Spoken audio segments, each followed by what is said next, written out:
కథా పరివారం. నేను ఈరోజు అంతర్జాతీయ అక్షరాస్యత దినోత్సవం కదండి ఇవాళ. దాని గురించి కొంచెం చెప్దామని, మీతో కొన్ని విషయాలు పంచుకుందామని అనుకుంటున్నాను. ఈరోజు నేను అక్షరాస్యత గురించి చెప్దాం అనుకుంటున్నాను. అక్షరాస్యత అనేది చాలా ముఖ్యం. ఎన్ని భాషలు ఉన్నా కానీ మన మదర్ టంగ్ని మనం మర్చిపోకూడదు, మాతృభాషని మనం మర్చిపోకూడదు. ప్రతి వ్యక్తికి కూడా త్రిభాషా పరిజ్ఞానం అనేది చాలా చాలా ఇంపార్టెంట్. త్రిభాషా పరిజ్ఞానం అనేది అందరికీ ఉండాలి. తెలుగు, హిందీ, ఇంగ్లీషు. ప్రతి వ్యక్తికి కూడా త్రిభాషా పరిజ్ఞానం అనేది చాలా ఇంపార్టెంట్. నేను చాలా మందిని చూశాను, ముందు తెలుగు రాయడం చదవడం కూడా రావట్లేదు. ముందు ప్రతి తల్లిదండ్రులు కూడా వాళ్ళ పిల్లలకి తెలుగు రాయడం చదవడం వచ్చా అనేది ముఖ్యంగా తెలుసుకోవాలని విన్నపం చేస్తున్నానండి. ఎందుకంటే చాలామంది యాజ్ ఏ టీచర్గా నేను కొన్ని సంవత్సరాలు తెలుగు టీచర్గా చేశాను కాబట్టి నేను ఈ బాధని ఎలా వ్యక్తం చేసుకోవాలో తెలియక ఈరోజు మీ అందరితోటి పంచుకుంటున్నానండి. నేను చాలామంది పిల్లలకి అటు తెలుగు రాక, హిందీ రాక, ఇటు ఇంగ్లీష్ రాక నలిగిపోతున్నారు.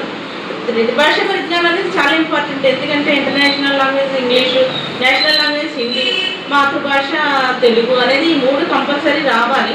కాకపోతే అన్నిటికంటే ముఖ్యం మన తెలుగు మనకి రాకపోతే మిగతా ఏంటి ఎలా నేర్చుకుంటామండి? స్కూళ్ళల్లోనూ బయట తర్వాత వాళ్ళు చదువుకుని వాళ్ళ చదివే వాళ్ళకి మిగతా లాంగ్వేజ్ నేర్పుతుంది, కాదనట్లేదు. దాంతోపాటు మన తెలుగు ఎందుకు మర్చిపోతున్నాం? మనం తెలుగు కనీసం 10th క్లాస్ పిల్లవాడిని కూడా చదవమంటే తెలుగు చదవలేని దుస్థితిలో ఉన్నాం ఈరోజు. కాబట్టి కంపల్సరీ ప్రతి ఒక్కళ్ళు కూడా తెలుగు నేర్చుకోవాలని, తెలుగు భాషని నిలబెట్టాలని, మన సంస్కృతి సాంప్రదాయాన్ని నిలబెట్టాలని నేను కోరుకుంటున్నాను. అదొకటి. ఎంతమంది ఎన్ని చదువుకున్నా కానీ సంస్కారం అనేది చాలా ఇంపార్టెంట్ అండి. పిల్లలకి చిన్నప్పటి నుంచి కూడా మనం పెద్దల యందు గౌరవ భక్తి భావాలు అంటే వాళ్ళని ఏదో కాళ్ళకి దండం పెట్టి మొక్కేయమని కాదు దాని అర్థం. కనీస రెస్పెక్ట్ అనేది ఉండాలి కదా పిల్లలకి. కొంచెం పెద్దలు ఎవరైనా వస్తే కనీస రిలేటివ్స్ కానీ పెద్దలు ఎవరైనా వస్తే లేచి కనీసం కుర్చీ ఇవ్వడం. తర్వాత మన అమ్మమ్మ తాతల్ని, మా అమ్మ తాతల్ని గౌరవించడం, ప్రతి ఇంటికి వచ్చిన చుట్టాలను గౌరవించడం, ఈ విధమైన కొన్ని నేర్పించి పిల్లలకి వాళ్ళ భవిష్యత్తు ముందు ఇంటికి చేర్చగలగాలంటారు. ఫస్ట్ మన ఇంటిని మనం చక్కదిద్దుకుని మన పిల్లలను, అంటే నేను అందరికీ అని చెప్పట్లేదు, నేను కామన్గా చెప్తున్నాను. నేను మన సంస్కృతి సాంప్రదాయాలు నిలబెట్టాలని, తెలుగు భాషను నిలబెట్టాలని నేను కోరుకుంటాను. ఇంకోటి ఏంటంటే చదువుది ఎంత కలిగిన రసజ్ఞత ఇంచక చాలకున్న ఆ చదువు నిరర్థకంపు, గుణ సంగీతులు ఎవ్వరూ మెచ్చరెచ్చటని, పదునుగా మంచి కూర నలపాకం చేసినదైనను అందు నింపదడు నొప్పు లేక రుచి పుట్టగా నేర్చినట్టయ్యా భాస్కర అనేది మన భాస్కర శబ్దంలో నేర్చుకున్నాం. అంటే ఏంటంటే ఎంత చదువు ఉన్నా కానీ సంస్కారం లేని చదువు నిరర్ధకం. అది ఎంత చదువు ఉన్నా కానీ వేస్ట్ కదా. మనకి సంస్కారం లేని చదువు ఉన్నా కానీ అనవసరం అనమాట. ఎలాగంటే మంచి కూర మనం చేస్తాం, ఇష్టమైన కూర మనం చేసుకుంటాం. ఇప్పుడు అనుకోని ఉదాహరణకి ఇప్పుడు అందరికీ ఇష్టమైన బిర్యానీ, అందులో ఉప్పు లేకపోతే అలా టేస్ట్ ఉంటుందండి.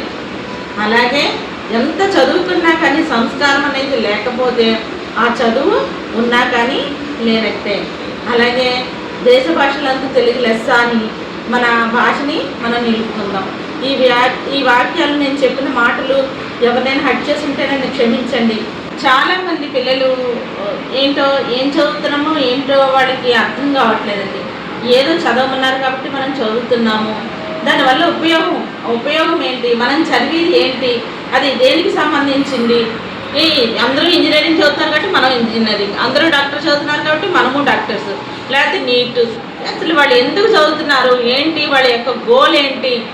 ఒకళ్ళు చెప్తే, లేకపోతే ఫ్రెండ్స్ వాళ్ళు చదువుతున్నారు కాబట్టి మనం అది చదివేయాలి, లేకపోతే అంటే వాళ్ళకి సొంత నిర్ణయం, సొంత తెలివితేటలతో వాళ్ళు ఏం చదివితే వాళ్ళు ముందుకు వెళతారు, వాళ్ళ భవిష్యత్తు ఏం చదివితే వాళ్ళు ముందు వెళ్తారు అన్నది ప్రతి ఒక్క పిల్లలు కూడా ఆలోచించుకోవాలి. ఆలోచించుకుని వాళ్ళకి ఏది బాగుంటే అది చేయడానికి ప్రయత్నించండి. నేను చెప్పేది ఒకటే, మనకు ఉపయోగపడే చదువుకోవాలి. అది చిన్నదా పెద్దదా, డాక్టర్ చదివితేనే మనం చదివినట్టు, నీట్ రాస్తేనే రాసినట్టు, లేకపోతే ఇంజనీరింగ్ చదివితేనే చదివినట్టు చదువు కాదండి. మనకి ఏది నచ్చితే అది చేస్తేనే మనం బాగుంటాం. పిల్లలు ఏది చదివితే వాళ్ళకి ఉపయోగమో, వాళ్ళు ఏది అర్థం చేసుకోగలరో అనేది తెలుసుకొని వాళ్ళకి ఏది మనస్ఫూర్తిగా నచ్చితే ఆ చదువు వాళ్ళకి ఉపయోగపడుతుంది. కానీ ఒకళ్ళు చదివారని మనం చదువుకుని ఈ వాళ్ళ అర్థవంతం లేని ఆలోచనలతో పోయి వాళ్ళకి చదువు వ్యర్థంగా మాత్రం చేసుకోకండి. వాళ్ళు చదువు ఇప్పుడు బీటెక్ చదివిన వాళ్ళు ఇంకో దానికి వెళ్ళిపోతున్నారు. చాలామంది ఎంబీఏ చదివిన వాళ్ళు కూడా టీచర్స్ కింద వస్తున్నారు. వాళ్ళు చదువు ఏంటది, లేకపోతే బీటెక్ చదివిన వాళ్ళు టీచర్. ఇప్పుడు నేను సంస్కృత్ చదువుకున్నాను, నేను టీచింగ్ చేద్దామని అనుకున్నాను కాబట్టి ఇందులోకి వచ్చాను. అలాగే మనకంటూ కొన్ని గోల్స్ అనేది ఉండాలండి. చదువుకి మనం చేసే పనికి అర్థం ఉండాలి. లేకపోతే ఇప్పుడు చదువుకుని ఇంకో పని చేయకూడదా అంటే నేనేం చెప్పలేను. కానీ చేసే పని చేసే పని మనకి సంతృప్తినివ్వాలి. నా ఆలోచన అది. చేసే పని మనం ఏం పని చేసామనేది కాదండి, మనం చేసే పని మనకి సంతృప్తినివ్వాలి. అది మనకి వేరే ఏమి కాకుండా, వేరే ఆలోచనతో ఉండకుండా. ఇప్పుడు నేను డిగ్రీ ఎంబీఏ చదివాను, చిన్న పని చేసుకుంటున్నాను. అంత చదువుకుని చిన్న పని చేసుకునే వాళ్ళు బోల్డ్ మంది ఉన్నారు. ఉన్న ఊళ్ళో బయటకు వెళ్ళలేక చాలామంది పిల్లల్ని చూశానండి నేను. ఎందుకంటే వాళ్ళు సాఫ్ట్వేర్ చదువుకుని సాఫ్ట్వేర్ చేసి ఇంట్లో ఉన్న ఊళ్ళో ఏమో పేరెంట్స్ ఉంటూ ఉంటారు. వాళ్ళు పెద్దవాళ్ళు 60 years 70 years వచ్చిన వాళ్ళని వదిలేసి వేరే ఊరు వెళ్ళి, ఇప్పుడు మాది రాజమండ్రి, దానికి ఇక్కడ సాఫ్ట్వేర్కి సంబంధించింది లేకపోవడం వల్ల ఎంతోమంది నేను బయటకు వెళ్ళి వాళ్ళ హైదరాబాద్ వెళ్ళి జాబ్ చేసుకుని తల్లిదండ్రులను సరిగ్గా చూసుకోలేక ఇబ్బంది పడి చాలామంది ఉన్నారు.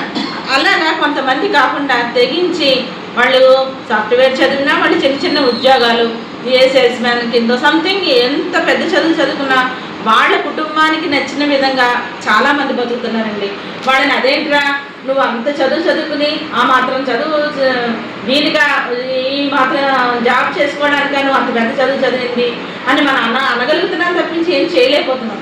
అలా అనకూడదండి. ఎందుకంటే నాకు అలా అనాలనిపించట్లేదు. ఉదాహరణకి చాలామంది మా రిలేటివ్స్లోనే ఉన్నారండి.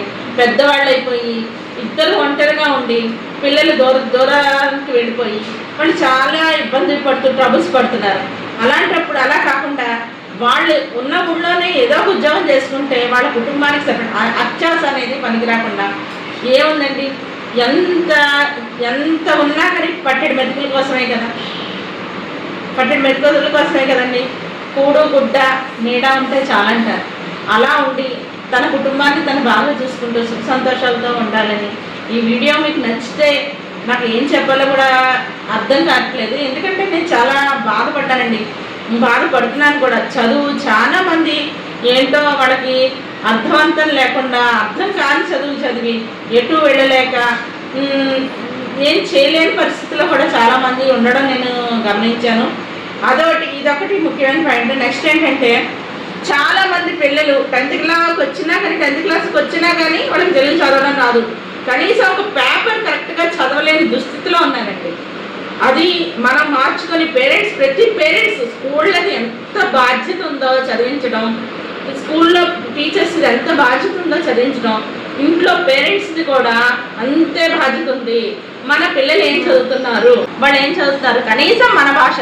ప్రతి తల్లిదండ్రులకి చదువు రావాలని లేదు. ఇప్పుడు నేనున్నాను, నాకు ఫ్లూయెంట్గా ఇంగ్లీష్ రాదు, హిందీ రాదు ఫ్లూయెంట్గా, కానీ చదవగలను, రాయగలను. అలా కానీ నాకు మాతృభాష ఎంత పట్టు ఉంది. అదేవిధంగా ప్రతి పేరెంట్కి మాతృభాష తెలుసు కదండి.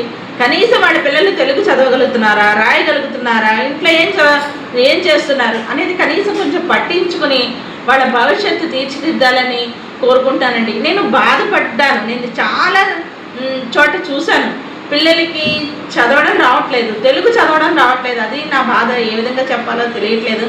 కనీసం వాళ్ళు రామసీత అనేది రాయడం రాదు 10th క్లాస్లోకి వచ్చినా కానీ. ఆ విధమైన దుస్థితిలో ఉన్నారు. అది మార్చాలని అందరినీ కోరుకుంటాను. పిల్లలందరూ బాగా నేటి బల్లే రేపటి పౌరులు అన్నారు కదండి. 10th క్లాస్కి వచ్చిన మన పిల్లలు ఎంత పెద్ద ఎదిగినా కానీ వాళ్ళు చిన్నపిల్లలతోనే సమానం. కాబట్టి పిల్లల్ని దైవాల కింద భావించి వాళ్ళని అసలు ఏం రాదో ఏం చేయడం చూసి వాళ్ళకి తెలుగు బాగా నేర్పించాలని, మాతృభాషని మనం వదులుకోకూడదు, మాతృభాషని నిలబెట్టాలని కోరుకుంటానండి. థ్యాంక్స్. మీకు ఈ వీడియో నచ్చినట్లయితే లైక్ చేయండి. ఒకవేళ నేను మాట్లాడిన మాటల్లో ఏమైనా తప్పుగా మీకు తోస్తే నన్ను క్షమించండి. మీరు ఈ వీడియో నచ్చితే లైక్ చేసి షేర్ చేసి సబ్స్క్రైబ్ చేయండి. గంట బెల్ నొక్కండి. ఓకేనా? Thank you.